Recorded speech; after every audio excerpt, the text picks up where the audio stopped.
Khairatabad MLA दानम नागेंद्र और corporator विजय रेड्डी के दरमियान बदजुबानी का वाकया। प्रोग्राम में दोनों ग्रुपों के हामियों ने एक दूसरे पर बरस पड़े और हलचल मच गई। कांग्रेस पार्टी के एक इजलास में एमएलए दानम नागेंद्र और कारपोरेटर विजय रेड्डी के दरमियान बदजुबानी जुमलों का तबादला हुआ।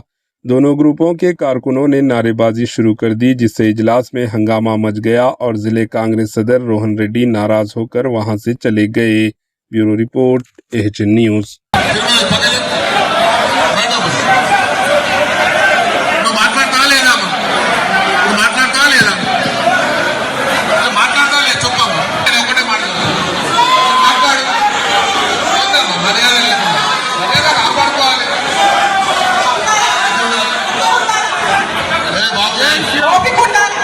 నువ్వు మాట్లాడమ్మా మాట్లాడు